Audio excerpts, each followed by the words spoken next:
ভারতের ধনকুবের মুকেশ আম্বানির মেয়ে খুব ফ্যাশন সচেতন।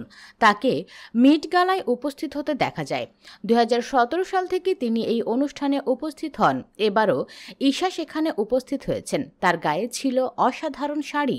রিলায়েন্স ইন্ডাস্ট্রিজের ডিরেক্টর ঈশার শাড়ি সবার নজর কাড়ে। তার দ্য গার্ডেন অফ টাইম থিমের শাড়িটি তৈরি করতে ১০,০০০ ঘন্টা সময় লেগেছে।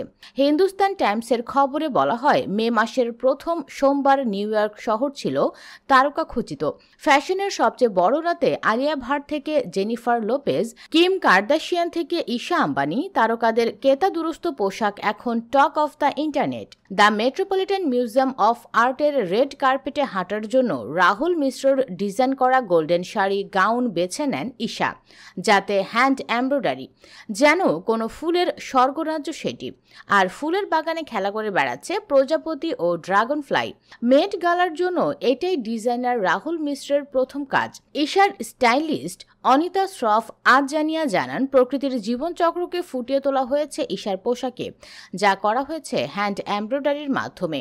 শাড়ি গাউনটির কাজ করতে ১০,০০০ ঘন্টারও বেশি সময় লেগেছে। এতে রয়েছে নকশি, জরদৌসি ও অ্যাপ্লিকের কাজ। আম্বানি কন্যা শাড়ির সঙ্গে মানানসই একটি জেড ক্লাস ব্যাগ, ট্র্যাডিশনাল পদ্ম শেপের ব্রেসলেট, তোতা পাখির মতো দেখতে কানের দুল এবং একটি ফুলের ডিজাইনের চোকার নেন। আর মেকআপ হিসেবে ঈশাকে দেখা গেছে মোটা ভ্রু, গালে রুজ ব্রোঞ্জার এবং গোলাপি লিপস্টিকে। আই মেকআপে প্রাধান্য পেয়েছে সোনালি রং, ব্যবহার করা হয়েছে বেশ গাঢ় করে মাস্কারা।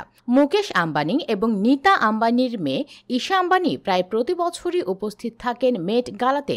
২০১৭ সালে ডেবিউ করেছিলেন তিনি, ছিলেন ২০১৯ সালেও। ২০২৩ সালে তাকে দেখা গিয়েছিল নেপালি আমেরিকান ফ্যাশন ডিজাইনার প্রবাল গুরুংয়ের সাটিন কালো শাড়ি গাউন। ২০১৯ সালেও ঈশাকে সাজিয়েছিলেন প্রবাল গুরুংই। সেবার ডিপ নেকলাইনের একটি লাইল্যাক গাউন পরেন তিনি। আর ২০১৭ সালে মেট গালায় ঈশা ডেবিউ করেন খ্রিস্টান ডিউর গাউনে। রিলায়েন্স ইন্ডাস্ট্রিজের কাজের পাশাপাশি ঈশা ব্যস্ত থাকেন তার ২ সন্তানকে নিয়েও। ২০২২-এর ১৯ নভেম্বর ঈশা আম্বানি ও তার স্বামী আনন্দ পিরামলের জীবনে আসে তাদের যমজ সন্তান কৃষ্ণা এবং আদিয়া।